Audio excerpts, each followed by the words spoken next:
The afternoon sun slanted through the tall windows of the small neighborhood market, casting warm golden streaks across the worn wooden floors.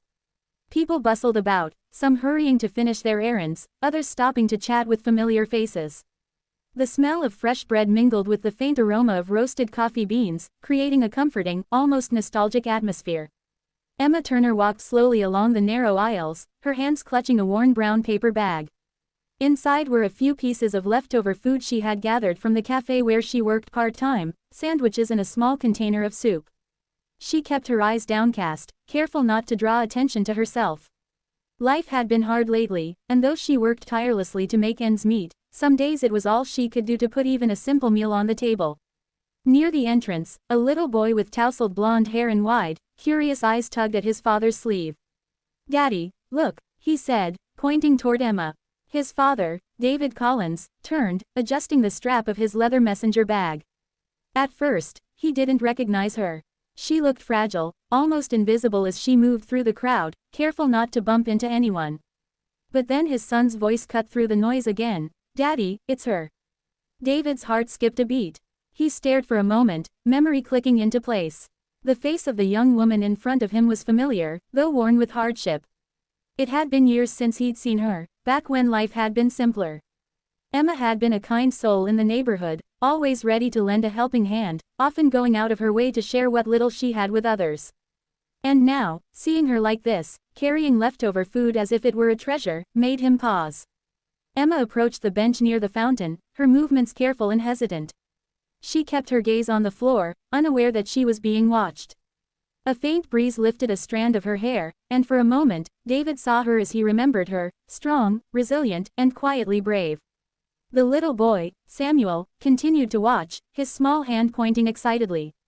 "Daddy, she's the one who helped us last year when our car broke down," he said softly, remembering the warm smile and generous heart of Emma. David swallowed, feeling a mixture of surprise, nostalgia, and a pang of guilt for not keeping in touch. Without thinking, he stepped closer, calling her name gently. "Emma." Emma froze, her eyes widening as she looked up. Recognition flashed across her face, followed by a shy, almost hesitant smile. For a moment, time seemed to stop in that crowded market. Two people separated by years, now brought together by a small twist of fate, and a boy who remembered kindness better than anyone else.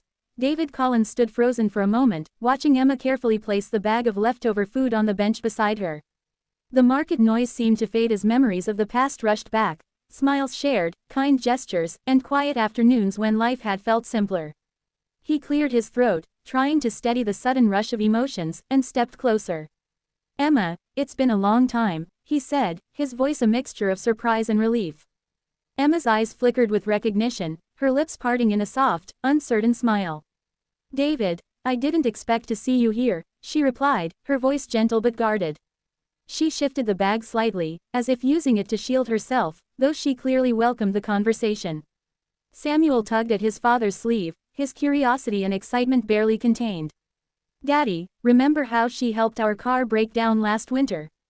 She gave us that blanket and hot chocolate," he reminded David, his little face glowing with admiration. David nodded, crouching down to Samuel's level. "Yes, buddy, I remember. She was very kind." Then, he stood straight again and turned his attention back to Emma. I can't believe it's really you. How have you been?" Emma glanced down at her hands, fidgeting with the edges of the paper bag. "I've been managing," she said quietly. "It's not been easy, but I keep going. I work part-time at the cafe, and sometimes I collect leftover food to bring home. It helps stretch what I have." Her words were simple, almost understated, but David felt the weight of them, the quiet resilience and determination behind them. For a moment, neither spoke, the bustling market around them continuing as usual, oblivious to the emotional bubble that had formed between the three of them. David's mind raced. He remembered the young woman who had always cared for others, the neighbor who had shown kindness without asking for anything in return. Seeing her now, struggling yet still generous enough to carry leftover food to make it last another day, struck him deeply. Samuel, never one to stay quiet for long, asked, "Can I sit with her, Daddy?" David looked at Emma, who hesitated before nodding slightly. Samuel rushed forward, plopping down on the bench beside her, his small hands clasping hers. "Hi, I remember you," he said brightly, his innocence bridging the gap that years had created. Emma's eyes softened, and for the first time since David had spotted her, she laughed, a small, melodic sound that seemed to brighten the afternoon. "Hello, Samuel," she said, a little shyly. "I remember you too." David watched the interaction, his heart warming. He realized that life had a way of bringing people back together at the most unexpected moments. He stepped closer and gently offered, "Emma, would you like to join us for a coffee? I'd love to catch up properly." Emma paused, glancing at the small bag of food, then at the father and son who had remembered her kindness. Slowly, she nodded. "I'd like that," she said, a faint smile spreading across her face. And in that moment, something shifted, old memories and new possibilities intertwining, proving that even small acts of kindness could leave a lasting impression. The three of them moved to a small cafe just down the street, the kind with cozy booths and the comforting aroma of freshly brewed coffee. The afternoon sunlight streamed through the tall windows, illuminating the worn wooden tables and the faint chalkboard menu hanging above the counter. David led the way, holding the door open for Emma and Samuel, who rushed in with a bright smile, eager for this unexpected reunion. Once seated, David ordered drinks for himself and Samuel, while Emma shook her head politely. "I'm fine with just water," she said softly, placing the small bag of leftover food carefully beside her on the seat. But David insisted. "No, please, let me do this. Today is on me." His eyes met hers with sincerity, and after a brief hesitation, she accepted. Samuel sat between them, chattering animatedly about school, his favorite games, and the little adventures he had experienced since winter. Emma listened patiently, her eyes sparkling as she laughed at his innocent jokes. It was a small reminder of the warmth and joy that had always surrounded her, even in her toughest days. David leaned back, watching them. "You know," he began cautiously, "I never forgot how kind you were, Emma. That day when our car broke down, you didn't have to help us, but you did. And my son remembers it too. That kind of heart, it doesn't go unnoticed." Emma's hands trembled slightly as she looked down at the table. I just do what I can," she said quietly. "Life has been hard, and I don't always have much, but I try to help when I can. It feels right." Her voice was soft, but it carried a strength born from years of struggle. David nodded, deeply moved. "It's more than right. It's rare, and it makes a difference, even if you don't always see it." For a moment, a peaceful silence filled the booth. Samuel fidgeted with his straw, then said, "Mom always says that small acts of kindness can change someone's day, but I didn't know it could change their whole life." His words made Emma look up, meeting his earnest gaze. She smiled, a genuine, warm smile that lit up her tired features.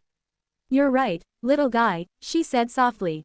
"Sometimes the smallest things, like sharing a meal or helping someone carry their groceries, can mean more than we think." David reached across the table, offering a reassuring smile. "Emma, if you ever need help, or even just someone to talk to, don't hesitate to reach out. We'd like to be here for you, just like you were there for us." Emma felt a lump in her throat. No one had offered her such kindness in a long time. She nodded slowly, gratitude filling her heart. "Thank you, really," she whispered. The afternoon faded into early evening, the golden light of the setting sun casting a warm glow over the cafe. Laughter, shared stories, and small acts of connection reminded them all that life, even with its struggles, could still bring moments of beauty. And for Emma, David, and Samuel, that unexpected encounter in the market had become a turning point, a reminder that kindness is never wasted and that sometimes, the people who remember it are the ones who bring the greatest light back into our lives.